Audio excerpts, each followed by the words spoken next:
My name is Luisa Cardona. I am the Mid-County Regional Service Director. I hope you all know you are in Mid-County, one of the best regions that we have here in Montgomery County. Very excited to have you all here. Yes, we can clap for that. I just want to say we really appreciate your time. We know this is taking you away from family, from other obligations, from being at home and relaxing, but your input is so critical to the process. I did want to point out that we do have a QR code. We also have some printouts of the project list if you wanted to see it, but you can also pull up all of the projects through this QR code. If you're having any issues, feel free to let us know. También, si necesitan interpretación en español, por favor, alcen la mano. If anyone needs any interpretation, please raise your hand. We can provide that. Thank you all. Interpretación. Okay. Jesse, interpretación por aquí, por favor. Thank you for everyone who is also joining us on Facebook Live. You will get to join us for the first half of the presentation. Once we go into breakout rooms, you will not be able to join us, but we do still want you to contribute your feedback. So please do reach out to me, your Mid-County Regional Director, at Luisa, L-U-I-S-A, Cardona, C-A-R-D-O-N-A, at montgomerycountymd.org, or just comment on the Facebook post, and we will reach out. Your input is invaluable to the process. For everyone who is sitting in the back of the room on the tables, please come to the front. We are doing a presentation for the first half, so please join us here in the front of the room. And without further ado, to get started, I would like to welcome to the microphone Serge, who is our Mid-County Citizens Advisory Board, McCAB Vice Chair, to give some welcoming remarks. Serge.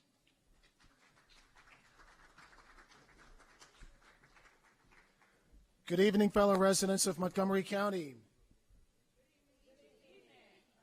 I hope and pray that everyone is well. My name is Serge Thomas, and I am the Vice Chair, as Louisa said, of MCAB, the Mid-County Citizens Advisory Board. And I want to welcome you to our gathering of the county's residents, members of the county government, and other prominent citizens who are interested in the process that we're going to be talking about this evening. We're here tonight to hear the county executive give his remarks on the capital budget. And the capital budget, for those who might not be aware, or for those who are aware, would include buildings, roads, bridges, say police stations, public libraries, basically the brick and mortar, things that you would see in the county and say that this is a place where we can all go as citizens and enjoy its advantages and benefits. And we also want to hear your thoughts on what the next budget would look like. So you being here in and of itself bespeaks of importance of where we are. And I cannot stress to all of you that this is a time of change and challenge in Montgomery County. Putting together a government budget is hard work, and the process and outcomes won't please everyone. But rest assured, people do their level best. However, it's in the spirit of listening, collaboration, and respect that this forum is being held. MCAB meets every third Thursday of each month, and I encourage you, you can look us up on the Montgomery County website, and we recently worked on issues of truancy in the Montgomery County Public Schools. We are going to have the Washington Sanitation Commission give us a briefing on where things are as far as the billing is concerned, and hopefully reach some consensus on just where things are when it comes to that issue. So we are looking out for you on basically a routine basis, and we'll continue to do so. Having said all that, and I think it's less of me and more of you is a great thing, I'm proud to introduce to all gathered here and virtually the county's Director of Budget Management, Ms. Rachel Silberman.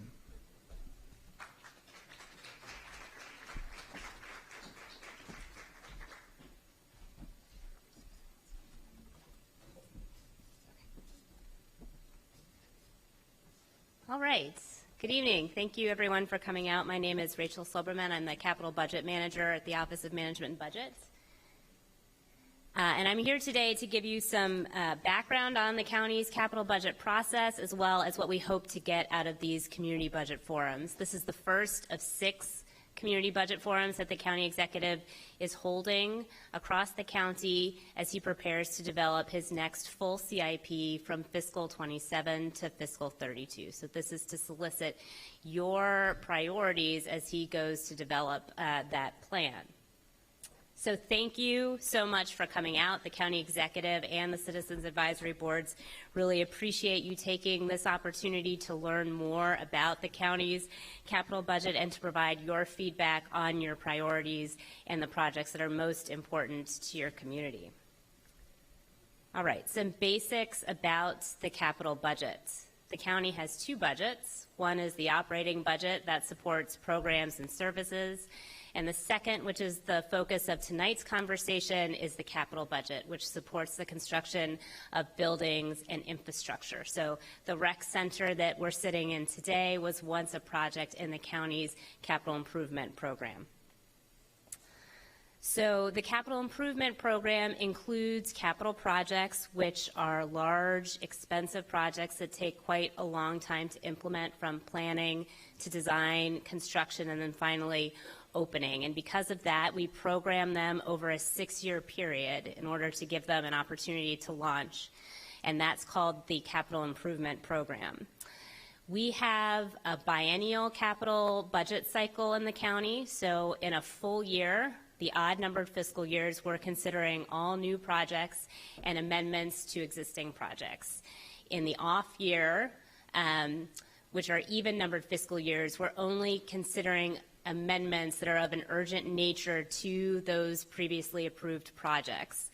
And the reason we do that is to provide as much stability as possible from one year to the next to ensure that these projects have a chance to successfully launch and open. So because of our 6-year process, the first 4 years of any full 6-year CIP have already been programmed and allocated in a previous capital improvement program. So for that reason, any new projects that are added are often added in the last 2 years of the 6-year period to start planning and design. So the new projects that are added to the fiscal 27 through 32 CIP, which is the capital improvement program that we're soliciting your feedback for tonight, are likely to be programmed first in fiscal 31 and 32. So it's quite a long time horizon that we're looking at as we look to launch capital projects in the county. This is a snapshot of how the funds in our current capital improvement program are allocated by category. So you can see in the blue, education represents the largest category of spending, that's 37%. Transportation is the next largest category at about 30%, and then the remaining roughly 30% funds all of the other things that county government needs to do: police stations, fire stations, parks, rec centers, libraries, you name it. That's funded in that last bucket.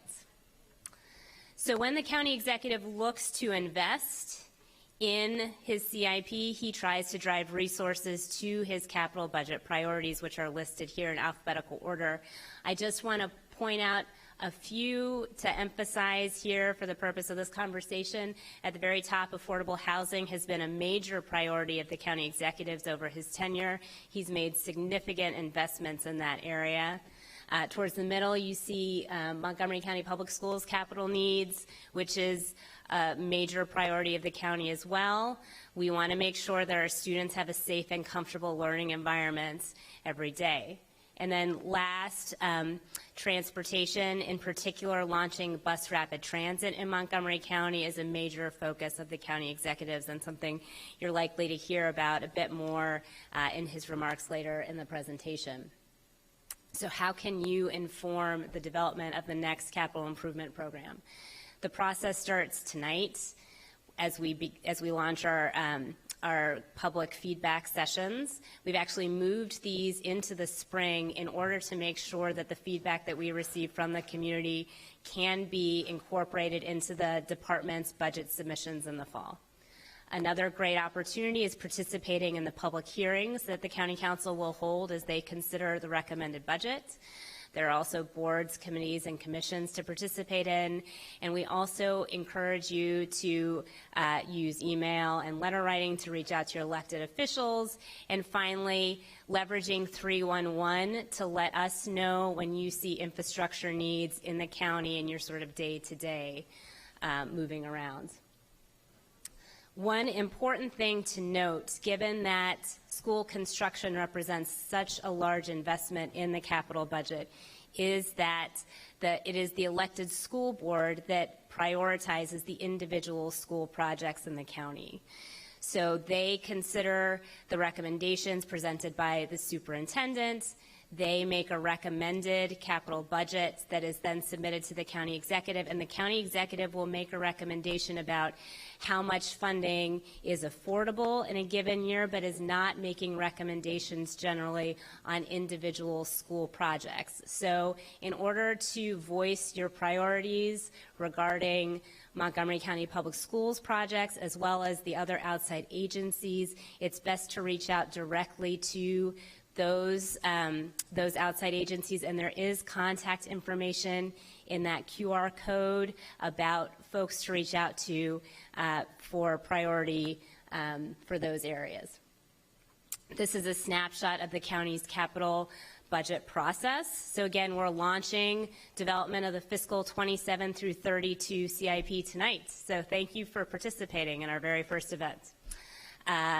That will work its way into the department submissions, which occur in the fall.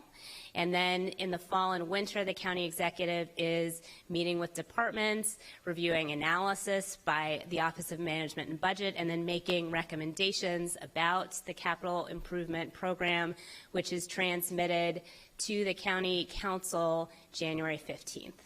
The council will consider that recommendation in the spring through public hearings and work sessions, and then they will take final action on the fiscal 27 through 32 capital improvement program in May 2026.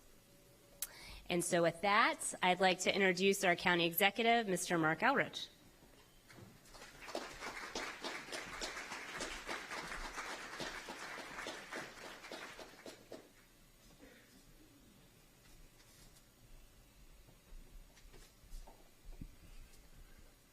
Water in the sliding disc.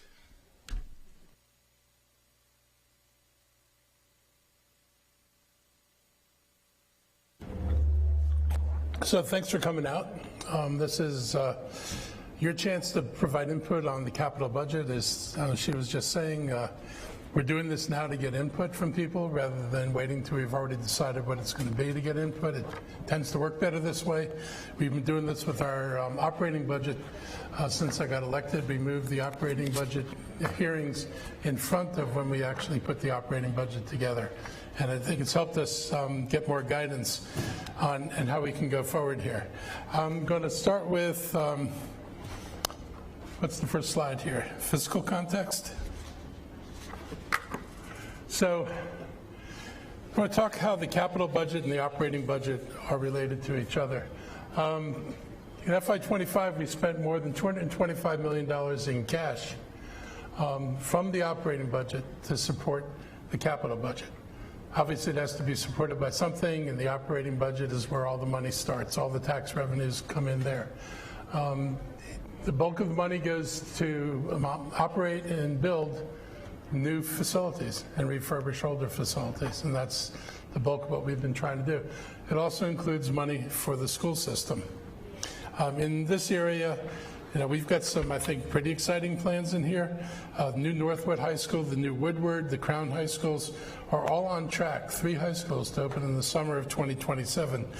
Veers Mill Bus Rapid Transit that'll connect Wheaton to Rockville, and then Montgomery College up on Rockville Pike should begin construction soon. We've gotten so far good approvals from the federal government. We just have to see the money. And that, I think you all know, is the problem with the current federal government. They have not indicated the willingness necessarily to honor the things that they said they were going to honor. Unfortunately, we don't have anything to do to change that but we'll see what they do with this one. Also, the Olney Community Building and Olney Police Satellite Station are programmed to begin. They're supported with state aid. We got a lot of state aid from Senator Zucker. The Wheaton Park and Planning Headquarters Retail Improvements and Wheaton Regional Park Improvements are programmed. We are actually interviewing at least 2 companies for the space in the Park and Planning building there for the retail space. They're both restaurants, and we hope to make a decision soon and begin the renovation of that. We've got facility planning for a new 4th District Police Station. We've got the Wheaton Arts and Cultural Center, which is part of a project with Montgomery Housing Partnership that's set to begin in 2027. We've weatherized the Glenmont Outdoor Pool, so that will now be able to be used. I think it's year-round now. And construction of the Holiday Park net zero, so they're getting major implementation of solar panels, and that building will be net zero. And the Noyes Library, which is very popular, particularly with people with young children, is now slated to begin construction. So those are the kind of things in the capital budget, and I want to just give you an idea of real things that you can relate to, and many of you were engaged in over the past years, and let you know they're either starting or will be finished this year. Next. So this is how our budget breaks down, and you can see of all the revenue, Montgomery College and MCPS consume about 55% of the budget. And public safety consumes about 18% of the budget. And the rest of the budget is $586 million, it's 13%. And that's all the other departments. That's Health and Human Services, it's housing, it's libraries, it's recreation, it's all the other things we do are in that small part of the budget. Then there's debt service, 438. Is this for me? A toy. $438 million in debt service. The debt service is the price you pay for building things. If I lower the debt service, we build less. So debt service has been a sign of our being able to build the projects that people want us to do in the county. OPEB is employee benefits and pensions. That's a sizable chunk of money. And PAYGO is the cash we have to put into the capital budget. So that's how our revenues go.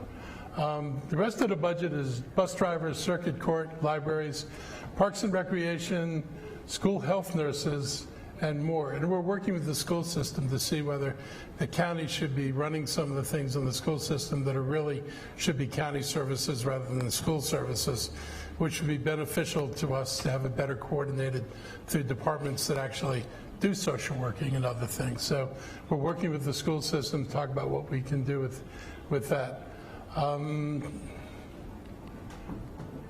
So these are the capital budget challenges. First place, we have great need. We have great need in this county. Our infrastructure is aging, and you're seeing it. You know, somebody came up to me and talked about a ceiling coming down in a certain school here. I don't know for sure if that's something that if it had been could have been caught earlier, but I do know when ceilings are coming down, it's usually a sign of a problem with the infrastructure. So those are the kind of things that are real challenges for us. We're facing serious challenges in stormwater. You haven't even seen them hit the budget yet, but we're getting more flooding than we ever had before. And obviously, even though we're in a drought now, so it sounds kind of perverse to say this, we actually do have more flooding events. And when it floods now, it's more severe than it's been in the past. Our stormwater system, which was built largely in the 50s and 60s and 70s, is no longer adequate for the amount of water that's coming off of our built-in places. And then places like Wheaton and Silver Spring and Bethesda are virtually treeless concrete wastelands where you'd be hard. That slide that was up there before of the nice development and all that green, I dare you to find any urban area in Montgomery County that looks like that slide. Because if Park and Planning is not paving it over, they don't feel like they're doing their job. But it's a problem environmentally. this is not funny. This is a problem environmentally in this county. We continue to need new and expanded facilities. Our school population has stayed pretty static, but our school population is more diverse than ever. The need to educate kids for whom English is not a first language is real. You cannot wish this problem away. You've got to spend this generation making sure that these children get the education they need and are successful in school, and that requires a greater investment also in early childhood education if we don't want to keep having to pay for this forever. And, you know, so I'd like to remind people, when people get integrated into society, like every other one of our immigrants have for the entire 20th century and 19th century, as people get integrated, the need for special services decreases. But until people are fluent in English and able to get jobs and do the things they need to do, it becomes a problem. And when children don't get the education they need, it becomes a problem that passes on to the next generation. So there's an imperative for us to deal with this now, because somebody will be dealing with it later, and it'll cost a lot more later. We continue to deal with inflation. Despite the new president, inflation doesn't seem to be going anywhere except slightly up. This is not good because it's keeping the price of everything higher. The tariffs, of course, will drive everything higher. And now that every country is going to have tariffs, I cannot imagine quite how the economy is going to operate, but it's likely we're going to have more costs in everything we do. And tariffs affect construction, particularly when you're looking at timber, much of which comes out of Canada. So that's going to be a continued problem. Federal funding uncertainty is a complete problem. They just pulled out of the school system, for example, out of the state, $300 million of money that the schools were given during COVID to deal with problems, and they want that money back. $300 million. Montgomery County and Prince George's County have the largest chunk of that money. We don't have the money to pay it back, particularly when the money's been spent. And so this is the kind of problem we're dealing with the federal government. We're not getting funding for some of our climate programs. If you have any social program where you vaguely mention helping people of color or women, then your money's being pulled. People with disabilities, money being pulled. This idea that somehow we're doing favors for people and they're going to make sure we don't do favors for anybody is just really alarming, and it's extending into the sciences. The attack on FDA and on NIH is unprecedented.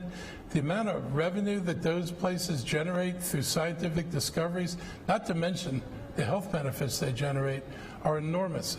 And to lay waste to those institutions is absolutely nuts. And it's even going to the point of their political correctness with DEI. So there are programs there.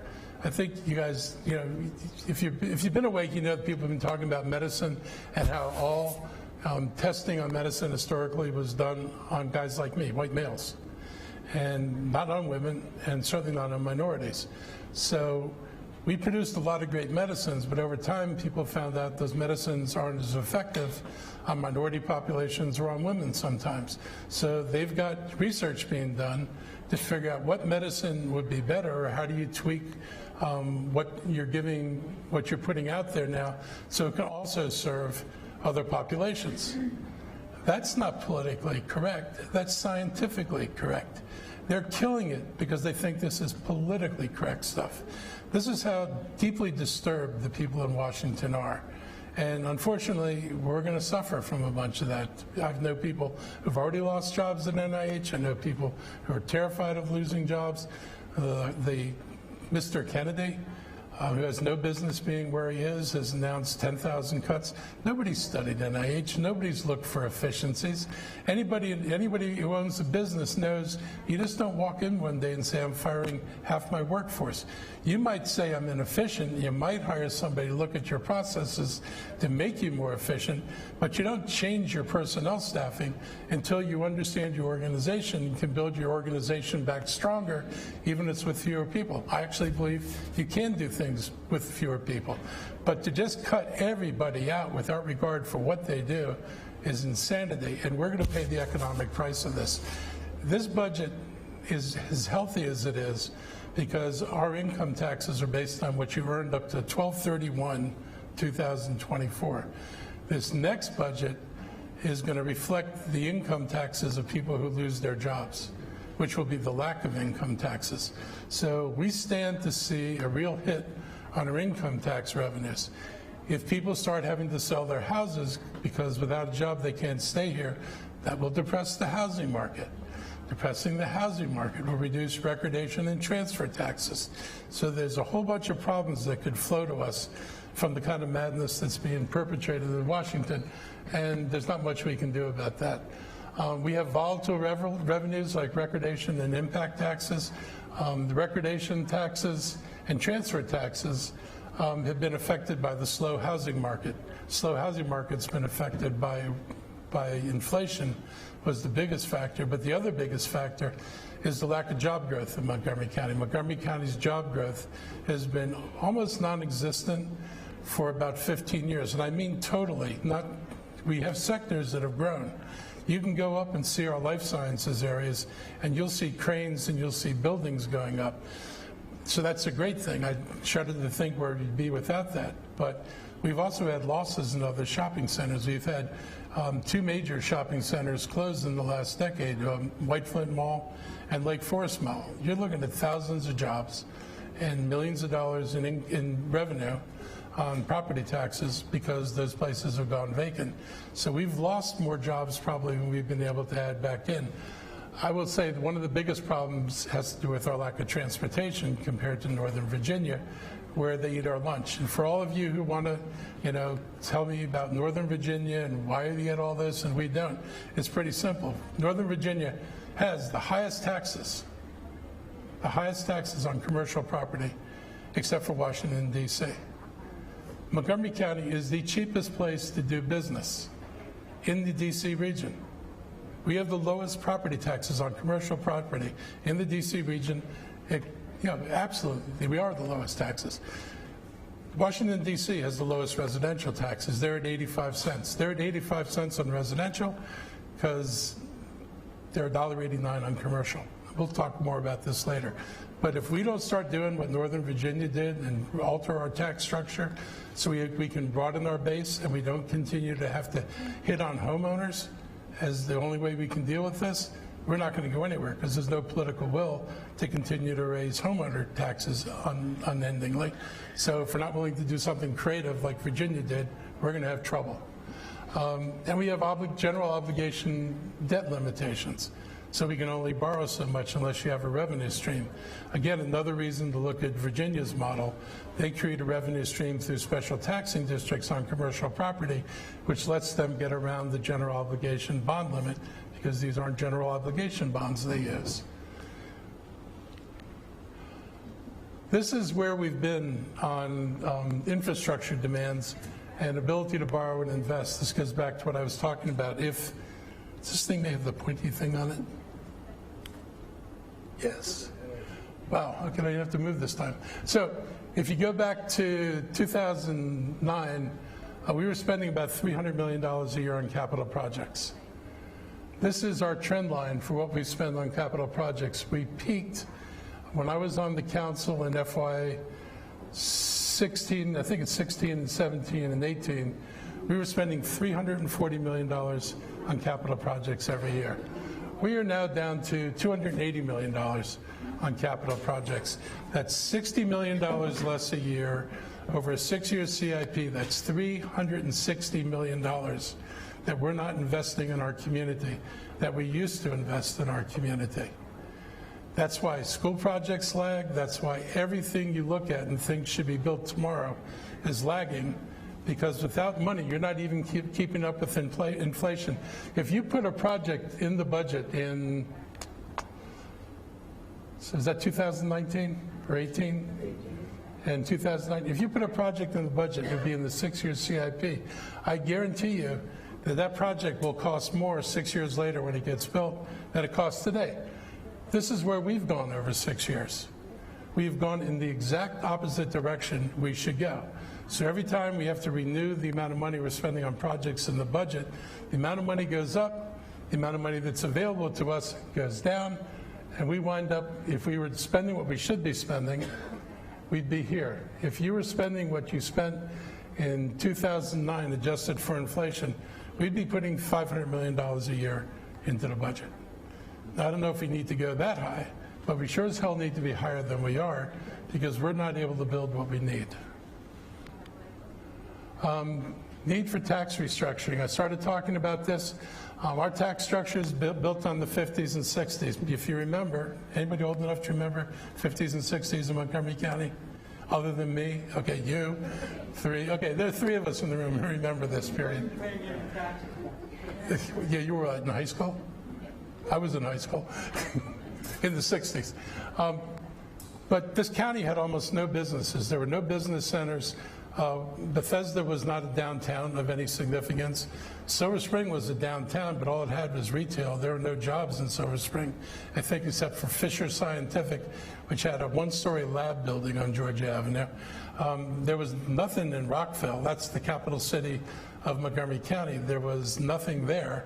We didn't have any of that base, so our tax base was mostly federal workers who moved to D.C. That came about because of white flight. That's an unfortunate truth. When D.C. integrated its schools, the white workforce headed to the suburbs. They were greeted in Silver Spring by signs that say, reassuring people that Silver Spring was still segregated. And Silver Spring was still segregated. Almost every development in Montgomery County had covenants on it that said you cannot sell or rent your property to a black or a Jew. And once in a while they threw in Catholics. But most of the time it was blacks and Jews. And blacks and Jews tended to go together. So there was no place for these people to live, which is why the black population actually decreased from 1870 from 30% of the county's population to 3% of the population in 1960. In 1967, the county passes a fair housing law. It outlaws the racial covenants, and the county begins to integrate. Black people are finally allowed to move to housing inside of Montgomery County. But that's not till 1967. And that's the county I grew up in. When I moved here from D.C., this place was intensely racist. And anybody who tries to tell you otherwise, living in fantasy land. So that's kind of the history of where we were. But it's also what our economy was based on, was property taxes and people working in D.C. That's changed. Today, the county's matured and developed. Now you need infrastructure. We didn't need a subway system in 1960 or 1950, but we need a rapid transit system in Montgomery County now if we're going to move the volume of people who live here to work in an efficient way. And this is where we've been killed by Virginia. Their taxes in Tyson's Corner are, this year, they'll be $1.57. If my tax bill were to go through and I go up to $1.06.5 or whatever, that's 51 cents less than commercial property pays in Virginia. So when you hear council members talk about living within your means and you know how we can't raise taxes, Virginia has had no problem raising taxes on developers to 50% higher than we are. And so you got to ask yourself, why are they going to Virginia? If the taxes there are higher, they're going to Virginia because Virginia can build infrastructure. The developers in Virginia asked for the taxes because they knew if they had transportation infrastructure, they would grow. They did this in about 2012. We've refused to do this. We've got a bill in Annapolis today that would let the county implement a system like Northern Virginia's system. We cannot get the council to write a letter to the legislators saying they support that legislation, which means every time I got to raise taxes, I have to raise it on residents and on commercial property. And most of the money, $2 out of $3, comes from residents, not from commercial property. We need to change this. And if we don't change this, we are never going to build anything. We do not have the capacity to issue bonds on our current income stream in the county. It is not possible. And we'll continue to look at Virginia's taillights, scratch our heads and say how they did it, and refuse to look at the evidence of what they did to do it. And that is not the way we should be dealing with the county. If we're going to maintain the competitive edge, and we've got a competitive edge in life sciences for absolute sure, #3 life sciences center in the country. The damage to NIH is probably going to set that back, but it'll set the whole country back. But we've built a really strong base here, and we continue to build on that. But we need to build more and do more. But we've got to modernize our transportation system. Our transportation system, if you drive, you're stuck in traffic. And developers, when they went into Tyson's, They were given a brand new rail line. Every Northern Virginia county is building bus rapid transit lines, real bus transit with dedicated lanes, and we haven't built a single inch of dedicated transit. And all the time, including all my 18 years in county government, despite having a plan going back 14 years for building a bus rapid transit system in the county that we've never been able to fund. So we know what to do. We just had to develop the political will here to do it. Northern Virginia counties figured this out, and the developers went along with it, and everybody's benefited from it over there. So if anybody tries to tell you that Montgomery County is the high tax jurisdiction, they're flat out lying. And if a council member tells you that, they're not telling the truth. Next. And here's a chart. This is where our tax rate would go if what I propose gets passed. And there's a possibility that's going to go down. We're at $1.04 right now. The state legislature, we didn't know when we put our budget in what the state legislature was going to do to our budget, how much money we were going to get, and how many new costs they're passing on to the county, like teacher pensions, another $20 million. So if it works out the way it looks right now, we'll probably be able to lower that. We're also going to get the authority, if it looks like it does now, to raise the income tax from 3.2 to 3.3, but also to graduate it, which we're not able to do right now. Because one of the curses is right now I'd have to put 3.3 on everybody. We think we can reserve 3.3 for the highest incomes and not put 3.3 on everybody else. So, but this is where you are in competition. If anybody tells you people are going to go to Frederick if we raise our tax rates, I don't think so. They're $1.11 on residential or commercial, both commercial. If they tell you they're going to go to Fairfax County, they're going to be at $1.17 on residential, a base $1.30 on commercial, and in the special taxing districts, that'll take that to about $1.57. In Howard County, I hear this all the time, people are going to go to Howard County if you raise taxes. Go to Howard County and pay $1.33. That's their tax rate. You could go to Prince George's County. You'll pay $1.37. The only place you can go and get a better deal is D.C., 85 cents. But look who's paying for D.C.'s infrastructure. Businesses. So we've got to get ourselves, we're in a race to the bottom. That is the only way to describe this. The county council has lowered impact taxes multiple times. They've made it cheaper and cheaper and cheaper.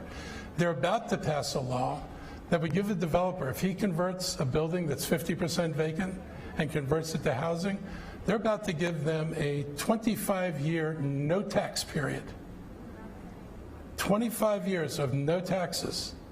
And in the real world, what normally would happen is us, instead of us bailing out the owner of that building, the building owner would either hand the keys back to the bank. Two of the biggest developers in Montgomery County, Doug Furstenberg and Folger Pratt, walked away from buildings, gave the building back to the bank, didn't get penalized. Both of them have done multiple brand new projects since then. They suffer not at all. You could not do that as a homeowner. You'd be bankrupted, you'd be owing the bank money forever, but it doesn't happen because these are corporations and the individuals are protected. They walk away from their property. There is no reason to give them any tax break whatsoever. In the worst case, it goes back to the bank, and the bank has to find somebody who will rent it for market rent. And that's what these guys don't want to do. They don't want to drop their rents to what people will pay. The banks will lower it to what people will pay to get that project producing revenue again. But you all got to get a grasp on what's happening both in the county right now and where we sit compared to other people. Because if we keep racing to the bottom, you're not going to see jobs here, you're not going to see transportation here, you're not going to get the economic benefits that they get across the river, and we can do better than this. And the council should not continue to lower the revenues. If you think I had trouble with the budget this year, imagine what happens if 25 buildings get converted and they don't generate $1 to $2 million in taxes a year. What exactly is that going to do to our tax revenue in the county? What won't we be able to pay for, or who am I going to have to tax? Because I'm obviously not taxing the developers. So I am asking you all, take this stuff seriously. You know, you need to let the council know that this is not the way you want to see your budget balanced. This is not helping us. And that's the end of my basic presentation. So I'm going to let you guys do some questions, and then we're going to do breakout sessions. So anybody with a question? Surely there's somebody with a question. Oh, come on, I get plenty of emails. Okay. Not those questions. Mark, will you speak a little bit more about what's pending in Annapolis? Yeah. Perhaps too late for this cycle, but So we've got a bill in there that if it passes the Senate, gives us taxing authority where we can split the rate between residential and commercial. And we can create taxing districts based on commercial property and transportation. It can't be used just for anything. So the county cannot use this for its general fund. It has to be used for transportation or school projects. Is the only way you can use this taxing authority, which is something that they do in Virginia too, which is what got the developers to accept it. Developers are afraid that any new tax would wind up funding the general budget, and Virginia didn't do that, and we're not going to do it either. If we could build the transportation, we could get this county moving again. So I'm happy to wait and harvest money from businesses coming here. The first things to do is put us in a position to get businesses to come here. The other stuff pending, they're talking about shifting teacher pensions onto more of it onto the county. The first proposal was $21 million. The second proposal was $42 million. I think we're back down closer to 20 right now. There are costs that the state was paying for the capital for school system, the blueprint. They were supposed to be paid for by the state. The governor took them out and put them on the county. The legislature looks like it's putting all of them, they may be putting all of them back into the legislature to fund, which is money I don't, we counted 24 million or 22 million that we were thinking we might have to pay for. We may not have to pay for any of that, maybe no more than 8 million of it, but better than what we were looking at. And like I said, they've got an income tax bill that'll raise the state income tax cap from 3.2% to 3.3%, but we can graduate it. So we can start it at people making $500,000 or more. I might be able to get in the bracket at the lower end to lower that a little bit, but I don't want to go through this exercise and make it neutral. We need the revenue. So I want to make sure it generates some additional revenue to meet our needs. Those are the big, scary things in the legislature. They may weaken some of our environmental stuff on building performance standards, but we're not sure. There's solar stuff that's giving people real heartburn over how far they would go in the ag reserve, but we think we're moving toward a more reasonable compromise. But the big dollar things are the things I mentioned. I actually have quite a few questions, but I'll just give one comment, and that is we can cut waste. For example, since Isaiah Leggett's days, we've had libraries freezing in the middle of summer. The staff room in the Wheaton Library, I'm on the LSE, is freezing so badly people have to wear thick coats in the middle of summer. So if we cut all those expenses of waste of electricity, we can probably fund something in the schools or more print. There is a demand for more printed materials or e-books or whatever. Look, I'll ask the librarians if they've got HVAC problems here and bring it back to our people. Because this library was built recently enough that you ought to be able to vary the heating and cooling in the rooms.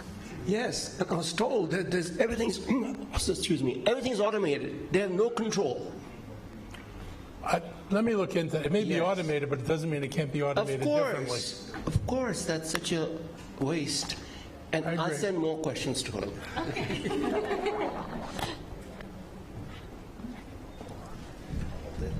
Oh, sure. So if anyone was wondering about the ceiling that fell, that's really close. If anyone was wondering about the ceiling that fell on a student during a play, I was the one that brought that to Mark's attention, and you were gracious enough to listen to me, and I look forward to continuing that conversation with you. But it's ironic that you mentioned 2019, because that's when a comprehensive study was done on McGregor High School that was then kicked can out 3 times. I believe it was in it's been done 3 times. In the 2025 budget that was recently done, actually took it out to be determined, and now we have a condemned auditorium where children are simply trying to do a play. So, like I said, what can be done as far as go back to actually that getting slide people with to the do bonding. something? This is safety we're talking about here, actual children. Look, I don't disagree with you, but this is the problem. That's fair. When you drop yourself to $280 million, a whole bunch of stuff is coming out of the capital budget. The only people who can fix this is the council. I've sent over budgets with higher numbers. They won't pass them. They take it out. So this is an easy fix. Yeah, that's fair. But now we're in a situation where, and to your point that I actually enjoyed, was that if you continue to kick the can and with inflation, costs only rise. That's fair. Anybody here who's gone to Home Depot lately noticed everything costs twice as much. We can all pretty much guarantee that one. With all that said, now we're in a situation where we're in an emergency. And I'm so sorry, ma'am, I forgot your name. You Rachel. Rachel, you gave a great example about how when you can't just suddenly have a CIP completed, right? Because you have to have studies done and all that.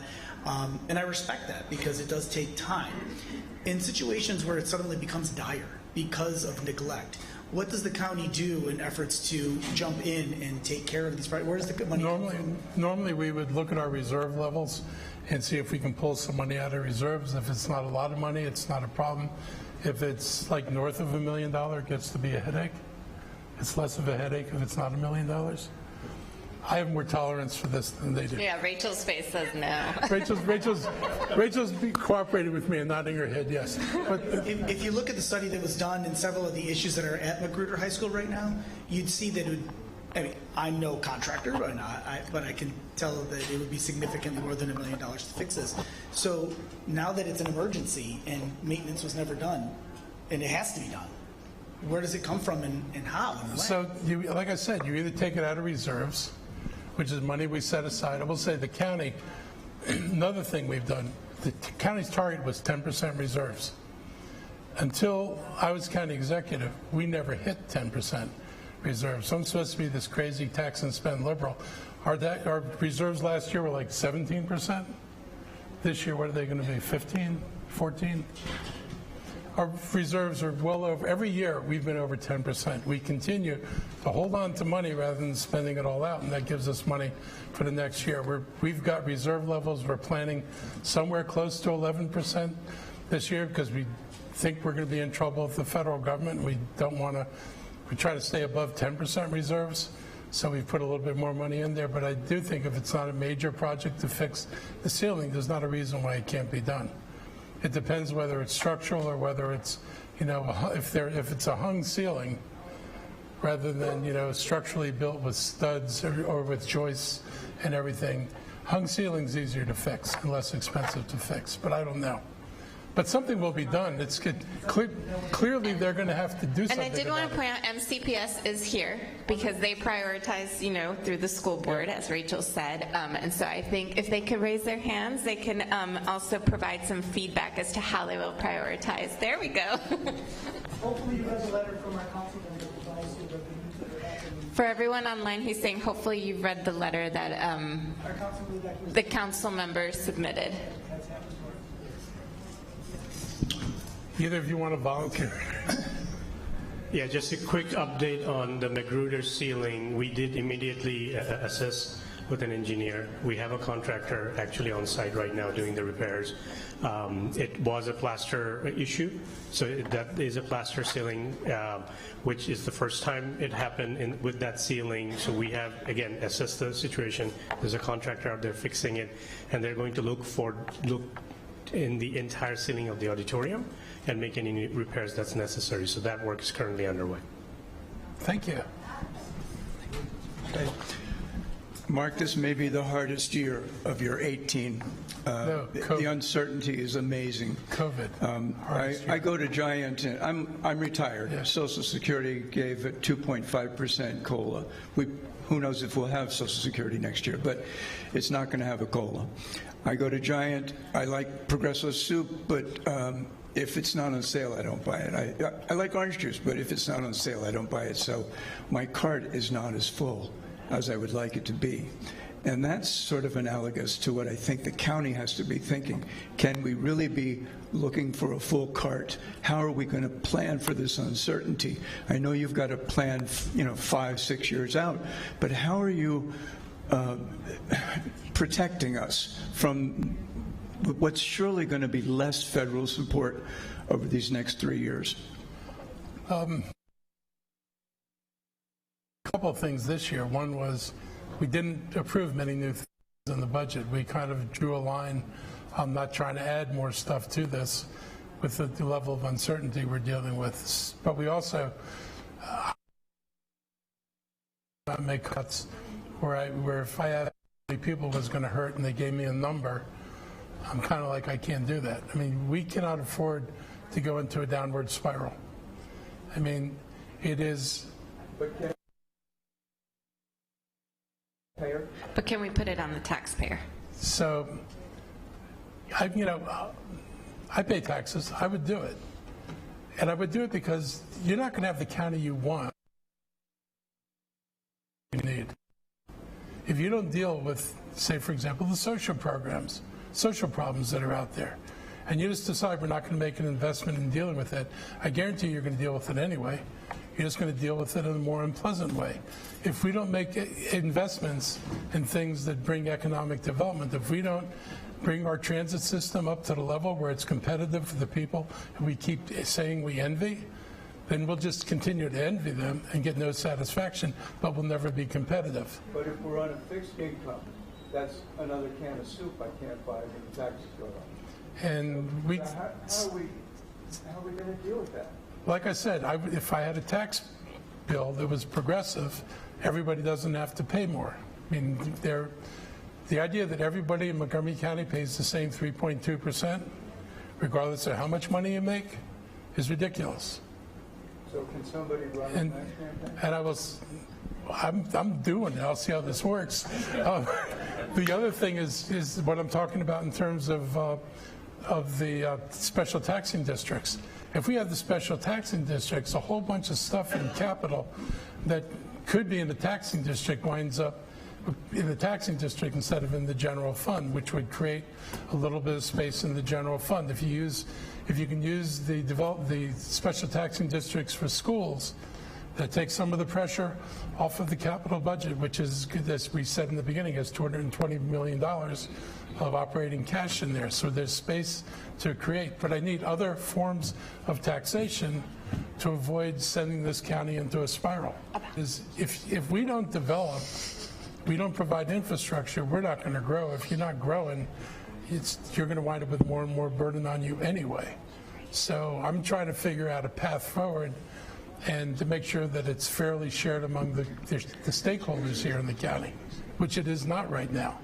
Okay, we're going to take 2 more questions, and then we'll go into our breakout room groups where we encourage you to speak directly to the department heads, as Rachel noted in the timeline. You give feedback to the county executive, and the department heads put that in their proposed budgets, so there's plenty of opportunity to continue advocating. Thank you. Following along on this, a couple things. One is, I believe that you're also suggesting for houses under like 500K a tax credit that would balance some of this property tax increase. Oh, yeah. So that's something you need to mention. Yes, thank you for doing that, Jim. And then the follow-up to that is evidently, again, there are groups, and especially developers, my favorite, that are getting ready to collect petitions and signatures again for some referenda on the next election about how to curb increases, how to curb our revenue. So how are we going to get the message out appropriately to prevent those kinds of things of taking effect? Look, it's going to take an effort by the citizens. I mean, developers have lost before. You know, I said developers have lost before. I mean, I'm only here for 2 terms because despite spending $20 million to keep me from getting elected, and I had $1 million, they didn't win. They do not. They'll spend again, but you know, people have got to get aware of what's happening in the county and be willing to fight back, because developers, then enough of them who vote, they don't change the balance in an election. They try to buy an election. You've got to let candidates running for office know that, if you're going to put the interests of the developers above the residents of the county, we'll find a candidate who doesn't do that. Be on mic for people that are online, but part of that is based on education. Is based on education. Citizens can be involved in speech. So citizens can be involved. Seems to be lacking. That seems to be So, lacking. which is why I go out and do these forums and talk about difficult, unpleasant topics, because somebody has to do this. You see me on TV every week going after stuff I think is irresponsible. I'm not going to stand back and not do anything. But you all, if you hear it and it makes sense to you, you got to echo that back into the echo chambers of your communities. Because if people just sit back and let these guys run the show, this county may be very good for them. It may not be very good for the rest of us.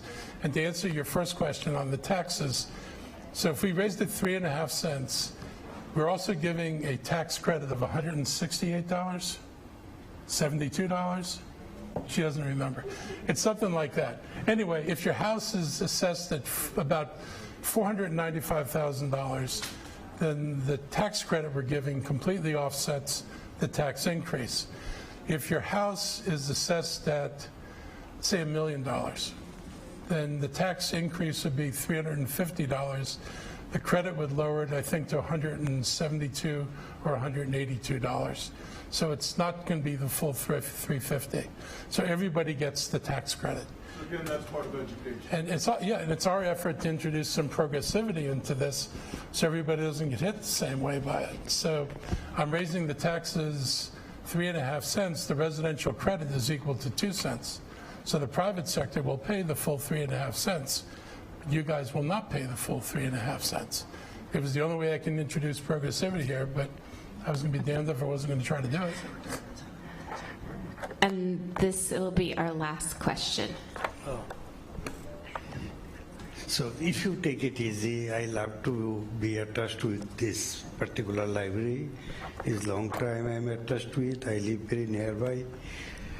But my mother tongue is Bengali. I am from Bangladesh. And I talked with a couple of managers here couple of times, like 6-8 months together, to open a Bengali section book here. So this is, we don't have enough budget like this. So can you please take your kind attention, if any way, to put some extra budget to add a Bengali section book with this library, please? What did you want to add to the library? Here, this library. Books in other languages. Books in other languages to the library, world languages books. And we put that in the budget. Yes, we put world languages in the library to start replacing the collection and putting it back in place. All right. Okay. Sorry, a quick question. What's the expiration date on the tax credit? Is there one? No. Well, if the ITOC would be increased until it's lowered. It's been what it is right now, which I think is 672 or 682. It's been that way for more than a decade, probably. Great. Thank you so much. I know that he is always available to answer questions. If you need to reach him, please let me know. We do encourage you, please go to the groups. Can we go back to this last slide so everyone can see the groups? You are welcome to give feedback in multiple groups. Yes. Please do introduce yourselves to the department heads. I know you guys love to send emails. You can CC them and along with me. Yes. There are sticky notes for different colors, projects you like, projects you want to see changed, projects you want to see added, and just general comments and questions. At each of the tables, you will also have one of our Mid-County Citizens Advisory Board chairs taking notes. Thank you. But there's some nuances.